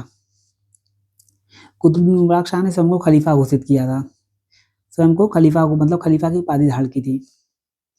कौन सा नगर फिरोज शाह तुगलक द्वारा नहीं बसाया गया? तो जौनपुर जो है, फतेहगढ़ जो है वो फिरोज शाह तुगलक द्वारा नहीं बसाया गया। जौनपुर, हिसार, फिरोजाबाद बसाया गया था। जौनपुर तो जौना खां मतलब कि मोहम्मद बिन तुगलक के याद में बसाया गया था, फतेहगढ़ नहीं बसाया गया था। सी, वह शासक कौन था जिसने निरीक्षक को लिपि घूस देने के लिए सैनिक को सोने का सिक्का दिया था? तो ये तो मुझे कंफ्यूजन है, देख लेते हैं। डी, फिरोज तुगलक। फिरोज शाह तुगलक ने घूसखोरी को बढ़ावा दिया था, तब से घूसखोरी चल रही है। आइए नेक्स्ट क्वेश्चन में चलते हैं। सुल्तान जिसने आगरा नगर की स्थापना की, सिकंदर लोदी। ये बहुत इंपॉर्टेंट क्वेश्चन है, ये हमेशा आता है। देखिए UKGIC 2018, 2017, 2014, 2013, 2008, 2006, 2000, तो आगरा नगर यानी सिकंदर लोदी। सिकंदर लोदी ने राजस्थान शासन अधिकार को सुरक्षित करने, व्यापारिक मार्ग को नियंत्रण ने आगरा नगर की नींव रखी थी। चित्तौड़ पर करने अलाउद्दीन खिलजी ने उसका नाम खिजराबाद रख दिया था। चित्तौड़ का नाम खिजराबाद कर दिया था अलाउद्दीन खिलजी ने। ये भी पूछता है कि किसने चित्तौड़ का नाम खिजराबाद रख दिया था? तो अलाउद्दीन खिलजी ने किया था, अपने पुत्र खिज्र खां के नाम पे। 1303 में विजय पाने के बाद चित्तौड़ पे अलाउद्दीन खिलजी ने खिज्र खां के नाम, चित्तौड़ का नाम खिजराबाद रख दिया था। सिकंदर सानी भी अलाउद्दीन खिलजी का नाम था। 1202 में नालंदा विद्यालय को किसने नष्ट किया? 1202 में नालंदा बख्तियार खिलजी ने नष्ट किया। एकता प्रणाली की समाप्त किया, अलाउद्दीन खिलजी ने एकता प्रणाली को समाप्त किया। एकता प्रथा को अलाउद्दीन खिलजी ने बंद किया। घोड़े की नाल का तीर पहली बार किसके कहाँ पेश किया गया था? तो अलाई दरवाजा में पेश किया गया था। अलाई दरवाजा में कुव्वतुल इस्लाम मस्जिद का दक्षिणी प्रवेश द्वार था, जिसे अलाउद्दीन खिलजी ने बनवाया था। अलाई दरवाजा जो है अलाउद्दीन खिलजी ने बनवाया था। या कुव्वतुल इस्लाम मस्जिद जो भारत की पहली मस्जिद है, उसका दक्षिणी प्रवेश द्वार था। उसमें घोड़े की नाल की तीर को आकृति वाली मेहराब बनाई गई थी।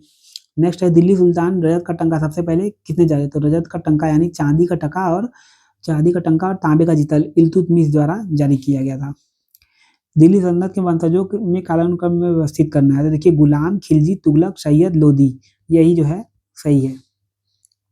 कौन सा विदेशी आदमी मोहम्मद तुगलक के दरबार में रहता था? तो इब्न बतूता जो था वो मोरक्को से आया था, यानी उत्तरी अफ्रीका से आया था। उसने किताबुल हिंद यानी रेहला नामक पुस्तक लिखी। उसके बाद है निम्नलिखित कौन सा सुमेल नहीं है? सुमेल देखना है हमें। उलेमा धार्मिक विद्वान सही है। उलेमा जो होते हैं मुस्लिम के धार्मिक विद्वान होते हैं, मुस्लिम धर्म के। रसूल दैनिक प्रार्थनाएं होते हैं।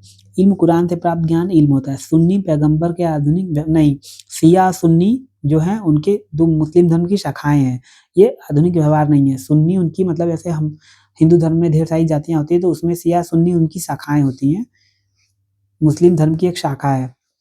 अब इसके बाद नेक्स्ट क्वेश्चन है हश्म। देखिए यहाँ पे आ गया हश्म यानी घुड़सवार सैनिक, और वहाँ पे घुड़सवार सैनिक का कुछ और भी नाम आया था।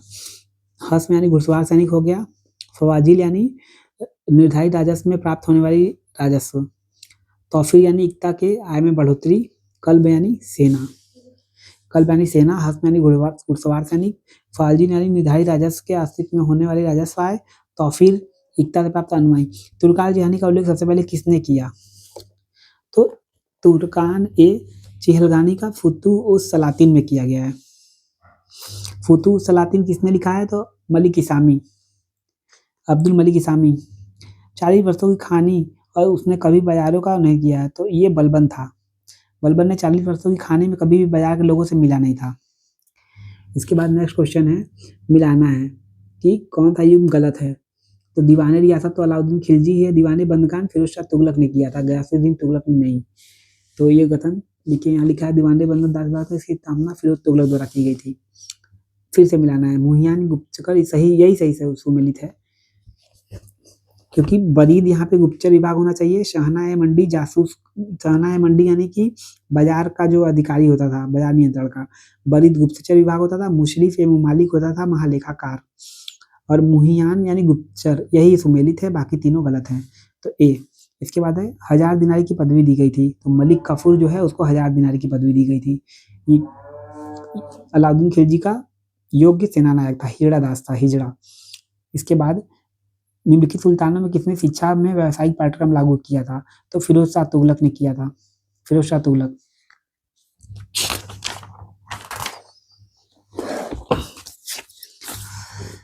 निम्नलिखित में किसने सल्तनत काल में डाक व्यवस्था का विस्तृत वर्णन दिया है? तो इब्न बतूता ने डाक व्यवस्था का विस्तृत वर्णन दिया है। अच्छा, पीछे हम एक क्वेश्चन भूल रहे थे, उसको हम दोबारा से पढ़ लेते हैं। जौनपुर नगर की स्थापना किसने की थी? तो देखिए जौनपुर नगर की स्थापना फिरोज तुगलक ने की थी। किसकी याद में की थी? मोहम्मद तुगलक की याद में। मोहम्मद तुगलक का नाम ही जौना खां था। जौना खां है, जूना खां, उलूग खां, इसका तीनों नाम था। तो जौना खां की उपाधि में जौनपुर। तो जौनपुर नगर की स्थापना तो स्वयं तो अपनी स्थापना करेगा नहीं, तो फिरोज तुगलक, तो ये फिरोज तुगलक ने जौनपुर नगर की स्थापना की थी। और एक क्वेश्चन हमारा और गलत हुआ था कि खलीफा की उपाधि किसने ली थी? तो खलीफा की उपाधि ली थी मुबारक शाह ने, मुबारक शाह खिलजी ने। इसके बाद नेक्स्ट क्वेश्चन है हमारा, ये तो हमने कर लिया, सल्तनत काल में डाक व्यवस्था का विस्तृत विवरण दिया है, इब्न बतूता ने अपनी किताबुल रहला में दिया है। इसके बाद है सर जमीन की माप के लिए क्या शब्द है? तो मसाहत जो है वो जमीन की माप के लिए प्रयोग होता था, और किसके काल में? अलाउद्दीन खिलजी के शासन काल में होता था। इसके बाद है सल्तनत काल का सबसे प्रभावी वर्ग कौन सा था? तो उलेमा। उलेमा जो होते थे वो मुस्लिम धर्म के विद्वान व्यक्ति होते थे। अब इसमें कौन सा सही सुमेलित है? तो बरीद गुप्तचर होना चाहिए, तो राजस्व है। हाजिब दरबारी शिष्टाचार है, तो ये सही है। वकील दर गुप्तचर नहीं, ये बरीद का होना चाहिए था। वजीर सेना, ये भी गलत है। वजीर सेना नहीं होता था, वजीर मंत्री होता था, मतलब सेना का प्रमुख होता था या सलाहकार होता था। तो यहाँ पे हाजिब जो है वो दरबारी शिष्टाचार, ये ही सुमेलित है, बी। इसके बाद नेक्स्ट क्वेश्चन में चलते हैं। निम्नलिखित में से किसने कुतुबुल इस्लाम का नाम दिया? तो देवगिरी जो है उसको कुतुबुल इस्लाम का नाम दिया गया। अब मोहम्मद बिन तुगलक ने देवगिरी को अपनी राजधानी बनाया था। किसने बहराइच में सैयद सालार मसूद गाजी की दरगाह की यात्रा की थी? तो फिरोज शाह तुगलक और मोहम्मद बिन तुगलक दोनों ने की थी। बी एंड सी दोनों तुगलक ने की थी। मोहम्मद बिन तुगलक, फिरोज शाह तुगलक ने बहराइच में सैयद सालार मसूद गाजी की दरगाह की यात्रा की थी। और ये बात लिखी गई है फुतुहात फिरोज शाही में। सूची 1 को सूची 2 से मिलाना है। तो ताजुल ए मासीर जो है हसन निजामी की है, फतवा जहादारी जियाउद्दीन बरनी की है, तुगलकनामा अमीर खुसरो की है, फुतुह सलातिन इसामी की है। तो देखिए ए का चौथा, बी का फतवा जहादारी बरनी यानी बी का पहला, तो ए का चौथा बी का पहला किसमें है देखना होगा। ए का चौथा बी का पहला इसमें है तो सी वाला सही है। नेक्स्ट हमारा इल्तुतमिश की सेना के मुख्य विजेता निम्न में से कौन शामिल नहीं था? तो इसमें देखिए तोप खाना नहीं शामिल था। तोप खाना जो है सबसे पहली बार बाबर लेके आया था। सल्तनत काल में सर जानदार कौन था? तो जानदार कौन होता है? अंगरक्षक होता है। अंगरक्षक जानदार रहेगा तभी तो रक्षा करेगा। तो सल्तनत काल में सर जानदार कौन था? तो प्रमुख अंगरक्षक था। प्रमुख अंगरक्षक होता था। मुनही से क्या तात्पर्य है? तो मुनही होता था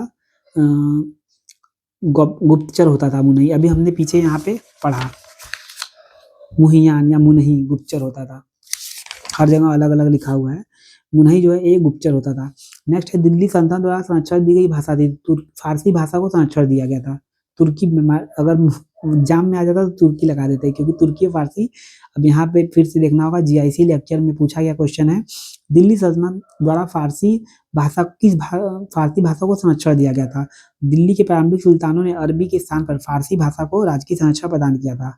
अरबी के स्थान पे अरबी, तुर्की, उर्दू, फारसी। तो दिल्ली सल्तनत में फारसी भाषा को संरक्षण दिया गया था। ये इंपॉर्टेंट क्वेश्चन है। मदरसा नासरी का निर्माण किसके शासनकाल में हुआ था? तो इल्तुतमिश यानी इल्तुतमिश के शासनकाल में मदरसा नासरी का निर्माण हुआ था। ये क्वेश्चन भी मेरा भूल गया था। दिल्ली शासनकाल में खराज था। तो खराज एक भूमि कर था। मुस्लिम किसानों से नहीं, हिंदू मतलब गैर हिंदुओं से, हिंदू जमींदार से। डी। इसके बाद नेक्स्ट है, अच्छा यहाँ पे ये देखिए 1/3 से 1/2 तक लिया जाता था। दिल्ली शासनकाल में खराज गैर मुसलमानों से 1/3 से 1/2 यानी 50% भी होता था कहीं कहीं, और कहीं कहीं 1/3 यानी कि 33% भी होता था। अब इसके बाद नेक्स्ट है, निम्नलिखित काल में अमीर हाजी अधोलिखित में किससे पदाधिकारी था? तो ये दरबारी शिष्टाचार को कार्यान्वयन। अभी यहाँ पे जो क्वेश्चन था हाजी मतलब दरबारी शिष्टाचार, तो यहाँ पे अमीर हाजिब यानी जो दरबारी के शिष्टाचार को कार्यान्वित करता था, वैभव को बनाए रखता था। तो इसका सी होगा, सी। नेक्स्ट है अलाई दरवाजा किस स्थान पर है? तो दिल्ली में अलाई दरवाजा। और अलाई दरवाजा कहाँ खुलता है? मतलब दक्षिणी द्वार जो है कुतुबुल इस्लाम मस्जिद, जो भारत की पहली मस्जिद है जो हिंदू मुस्लिम दोनों उसमें शैली है, तो वही उसी में खुलता है, दिल्ली में। इसके बाद रजिया को किस शाही ने किससे की? तो मुशर्रिफ अल ममालिक जो महालेखाकार होते थे, वही शाही विज्ञप्ति की रचना किए थे कि रजिया को उत्तराधिकारी बनाना है। सी। इसके बाद है निम्नलिखित में मामूल वंश का शासक कौन था? तो मामुलुक वंश का शासन जो था वो बलबन था। इसके बाद है मकबरों की अष्टभुजाकार आकृति, लोदी वंश में मकबरों की अष्टभुजाकार आकृति जो थी विशेषता थी। डी यानी कि लोदी वंश। अब नेक्स्ट पे चलते हैं। कौन सा वाक्य असत्य है? सिकंदर लोदी ने आगरा की स्थापना की, है तो अभी हमने पढ़ा, बहुत ही इंपॉर्टेंट क्वेश्चन है, सत्य है ये। हरिहर ने दक्षिण के विजयनगर स्तंभ की स्थापना की, ये भी सत्य है। बलबन ने कुतुब मीनार का निर्माण कार्य पूरा करा, नहीं, कुतुब मीनार जो है कुतुबुद्दीन ऐबक ने शुरू करवाया, इल्तुतमिश ने पूरा करवाया। तो बलबन नहीं है, ये कथन गलत है और ये भी गलत है, सभी सही है, ये कथन भी। कौन सा वाक्य असत्य पूछा है? तो इस वाला ही असत्य है, सी। इसके बाद है फिरोज शाह तुगलक के शासनकाल में निम्नलिखित में कौन सा युद्ध के दौरान प्राप्त लूट के माल से 1/5 था? कर। तो खुस्म जो था वो युद्ध से, इसमें देखिए खुस्म, खराज जो था वो भूमि कर था, जकात जो था वो मुसलमानों से लेने वाला कर था, जजिया हिंदू जकात भी हिंदुओं से लेने वाला कर था।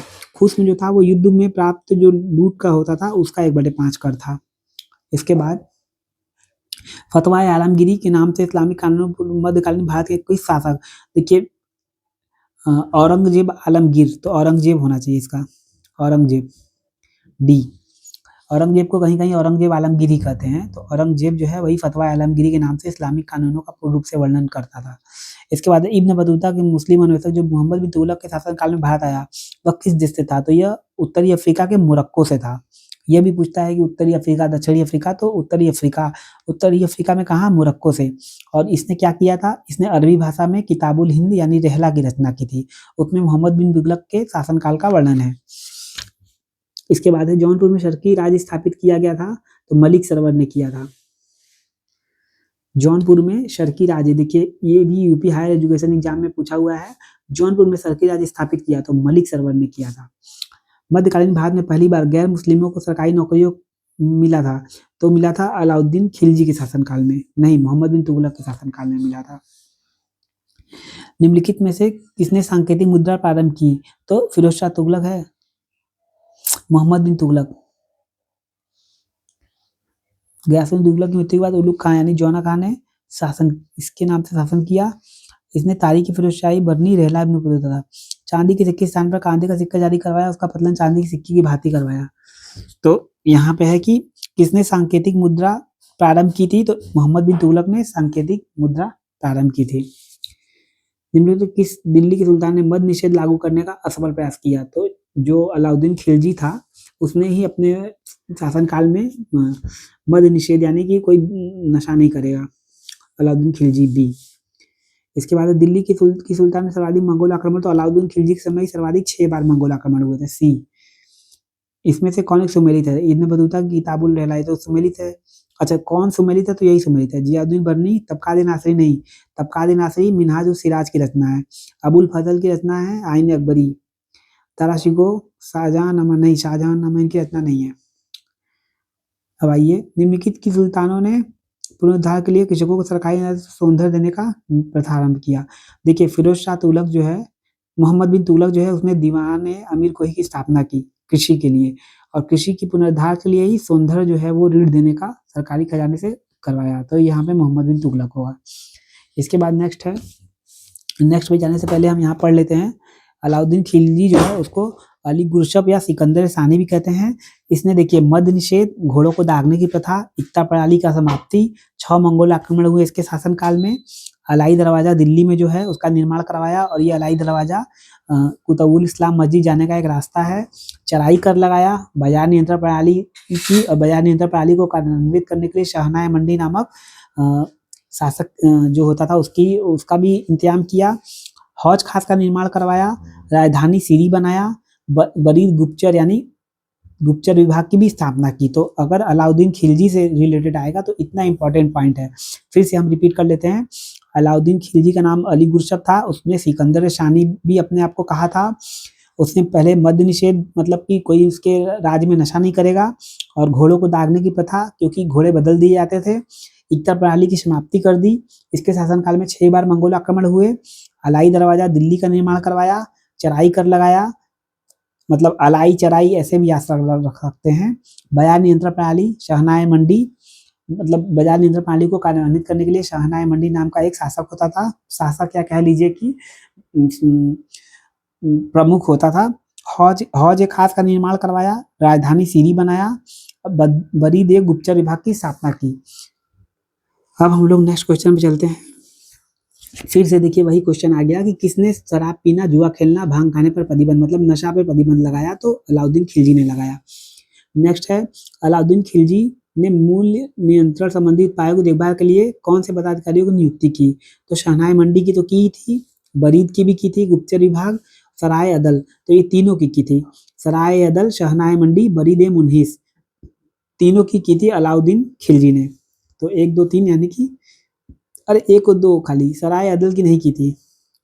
देखिए ज़्यादा पढ़ने का यही होता है, कंफ्यूजन ज़्यादा हो जाता है, ऐसे क्वेश्चन में गलत होने का चांस ज़्यादा रहता है। लगता है कि सारे कार्य उसने ही किए हैं, जब शहनाई मंडी और बरीद अभी हम लोगों ने यहाँ पढ़ा कि बाजार नियंत्रण को प्रणाली को कार्यान्वित करने के लिए शहनाई मंडी की स्थापना की थी, और बरीद, तो यहाँ 2 मिल गए थे, तो यहाँ पे सराय अदल को भी मान लिया। लेकिन सराय अदल का अब हम देख लेते हैं कि इसने कराया था। सराय अदल, इसके द्वारा स्थापित दूसरा बाजार बदायूं के बनाया गया था। कि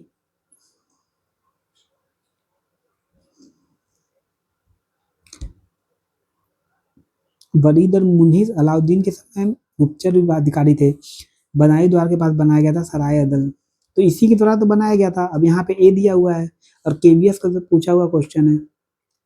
चलिए निम्नलिखित सल्तनत काल में कौन सी नई फसल को, ये क्वेश्चन में कंफ्यूजन है, आप लोग देख लीजिएगा, लग रहा है इसलिए मैंने इस पे निशान नहीं लगाया है। इसके बाद है निम्नलिखित सल्तनत काल में कौन सी फसल, तो नील जो है ये सल्तनत काल में प्रयोग में लाना आरंभ हुआ था। जलालुद्दीन मंगबरनी भारत की उत्तर पश्चिमी सीमा पर समझा था, वह कौन था? वह कौन था? तो ख्वारिज्म के शाह का पुत्र था और भाग किससे रहा था? चंगेज खां से भाग रहा था और इल्तुतमिश के शासनकाल में वह सिंधु तक पहुंच गया था। तो इसीलिए इसका होगा ए। अब इसके बाद नेक्स्ट क्वेश्चन पे चलते हैं। ये वीडियो काफ़ी लंबी हो जा रही है तो हमें 200 क्वेश्चन पे ही इस वीडियो को बंद करना होगा। फिर इसके नेक्स्ट पार्ट में हम आगे के क्वेश्चन करेंगे। तो अब इसमें देख लेते हैं। सोहरावर्दी संत कवि को सिकंदर लोदी की अनुशंसा प्राप्त थी, जिसने बाबर की प्रसन्नता में स्तुति गान लिखा, जो हुमायूं के गुजरात में, तो ये शेख फजह उल जमाली जो हैं ये बाबर के समय भी स्तुति गान किए थे और हुमायूं में गुजरात के अभियान में साथ थे।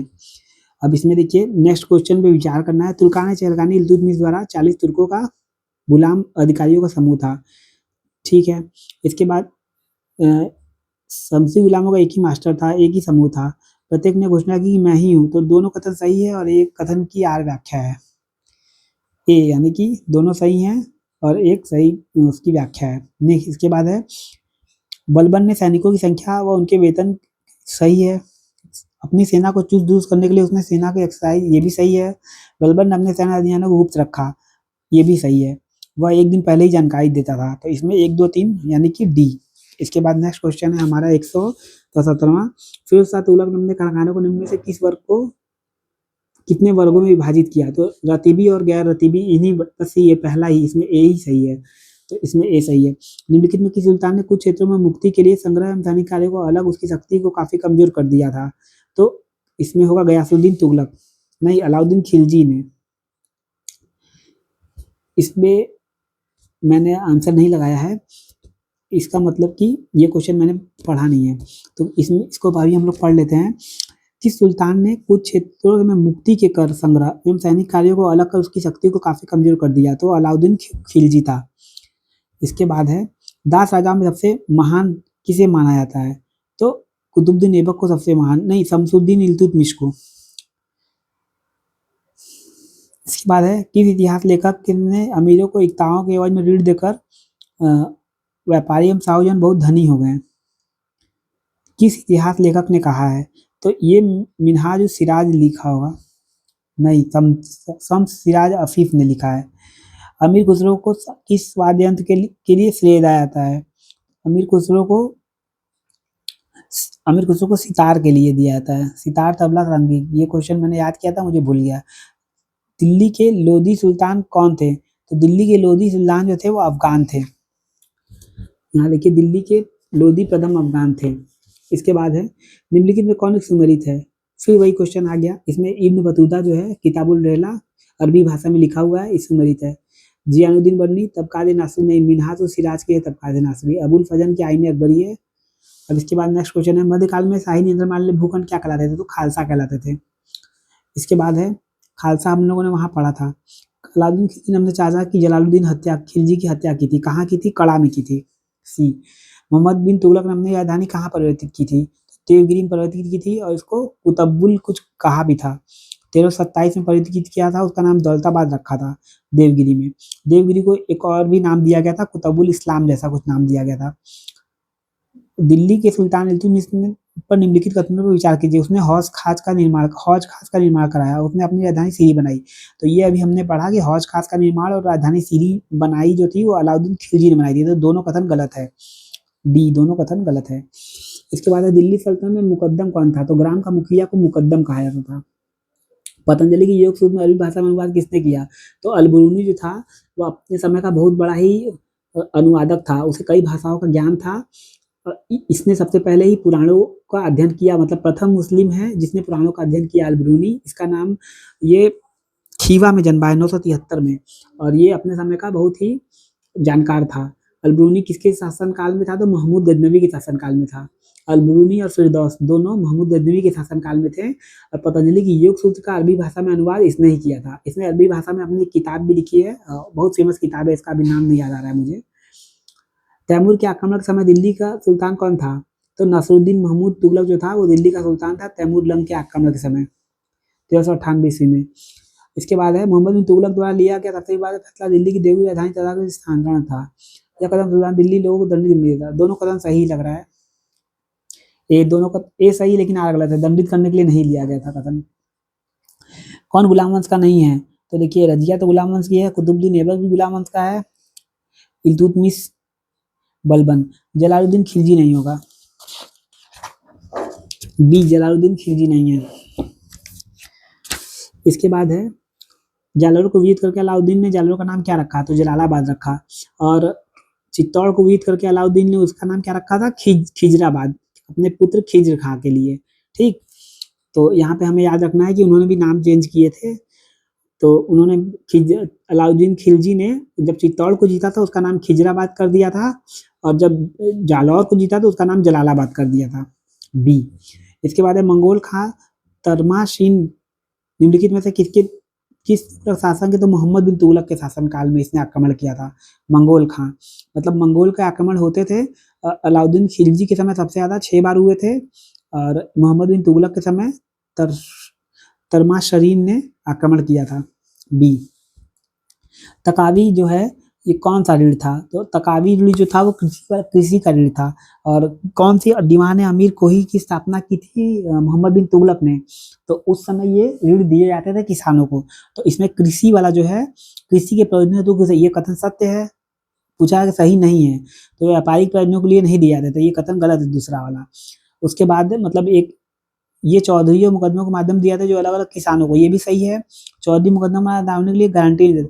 देखिए दूसरा और चौथा कथन गलत है, तो पूछा है कि कौन सा सही नहीं है, तो ये दूसरा चौथा सही नहीं है, तो इसमें देखिए दूसरा चौथा डी। ठीक, इसके बाद अलाउद्दीन खिलजी की मौत के बाद उसकी नियंत्रण व्यवस्था ध्वस्त हो गई, और कुतुबुद्दीन मुबारक खिलजी के शासनकाल में तेजी की बढ़ोतरी हुई। कौन सा इतिहासकार मुबारक खिलजी के शासनकाल की बढ़ती कीमतों का उल्लेख करता है? तो शेख मुबारक जो है इसका उल्लेख करता है। इसके बाद है 97 है अलाउद्दीन की कृषि व्यवस्था में गयासुद्दीन तुगलक द्वारा अनेक परिवर्तन किए गए। इस संदर्भ में निम्नलिखित में कौन सा सही नहीं है पूछा है? तो देखिए इसने भू राजस्व प्रथा को भी जारी रखा और उसे प्रोत्साहित किया, तो ये कथन जो है वो सही नहीं है। बाकी तीनों कथन जो है कि उसने किसानों पर बोझ कम करने के लिए हुक्म मशाहत के स्थान पर हुक्म हासिल। देखिए अलाउद्दीन खिलजी के समय मसाहत शब्द ये पूछता है कि मसाहत शब्द पहले पूछता है कि किस लिए प्रयोग होता है, तो भूमि की माप के लिए प्रयोग होता है। और किसके शासनकाल में प्रयोग होता है? तो अलाउद्दीन खिलजी के शासनकाल में। तो अब जब गयासुद्दीन तुगलक आया तो उसने मसाहत के स्थान पर हुक्म हासिल, तो ये सत्य है। इसके बाद गयासुद्दीन ने ग्राम के प्रमुखों को साधारण किसानों के स्तर पर लाने के लिए अलाउद्दीन के सिद्धांत में विश्वास नहीं किया, इनकी परिनिधियों को बहाल किया, तो ये कथन भी सत्य है।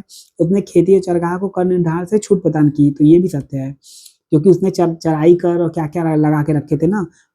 अलाई दरवाजा का निर्माण कराया था दिल्ली में, और अलाई चराई ऐसे हम लोग अलाउद्दीन खिलजी का जो कार्य है उसको याद रखते हैं। तो चराई कर उसने लगा रखा था, तो इसने हटा दिया। चौथा कथन जो है ये सही नहीं है, उसने भू राजस्व गयासुद्दीन तुगलक ने भू राजस्व की प्रथा को जारी नहीं रखा था, डी। इसके बाद है नेक्स्ट क्वेश्चन, इसको पढ़ना है। पढ़ने के बाद हमें इसमें क्वेश्चन है बर्नी द्वारा वर्णित त्रिकोणीय स्तंभ के कौन से तत्व हैं? देखिए यहाँ लिखा है ना, स्वेच्छाधारी राजतंत्र, अभिजात वर्ग, गैर कुलीन वर्ग। तो स्वेच्छाधारी राजतंत्र, अभिजात वर्ग, गैर कुलीन वर्ग, यानी ए वाला ही सही है इसमें। उस पुस्तक का नाम बताइए जो दिल्ली सल्तनत के इतिहास के बारे में उस बिंदु से शुरू होती है जहां से मिन्हाज सिराज ने अपनी पुस्तक को समाप्त किया था। तो जियाउद्दीन बर्नी द्वारा रचित तारीख फिरोज शाही, बी। ये बर्नी की प्रसिद्ध कृति है। निम्नलिखित में बर्नी की लेखन शैली के बारे में क्या सही है? बर्नी ने मोहम्मद बिन शासनकाल पर समाप्त होता है, तो ये तो सही ही है। इसके बाद देखते हैं, बर्नी ने राजवंशी इतिहास लिखा है। बर्नी राजनीतिक घटनाओं को तरीके प्रदान सटीक है, सही पूछा है। बर्नी सामाजिक, आर्थिक एवं बौद्धिक इतिहास के, सी वाला ही सही लग रहा है, डी सही है। बर्नी अपने इतिहास द्वारा समकालीन उच्च वर्ग पर पद प्रदान करना। तो अब देखिए 200 क्वेश्चन हो गए हैं, ये क्वेश्चन मेरा गलत था, इसको फिर से पढ़ लेते हैं। बर्नी की लेखन शैली के बारे में क्या सही है? तो सही कथन बताया डी, यानी बर्नी सामाजिक, आर्थिक और बौद्धिक इतिहास के महत्वपूर्ण विश्लेषण में विश्वास रखते थे। ठीक, और इसके बाद देखिए 201वां क्वेश्चन आ गया, तो ये चैप्टर बहुत बड़ा हो जाएगा, तो अब हम लोग इसको नेक्स्ट वीडियो में कंप्लीट करेंगे। दिल्ली सल्तनत का ये फर्स्ट पार्ट 1 था, पार्ट 2 में हम लोग सारे क्वेश्चन को कंप्लीट करेंगे।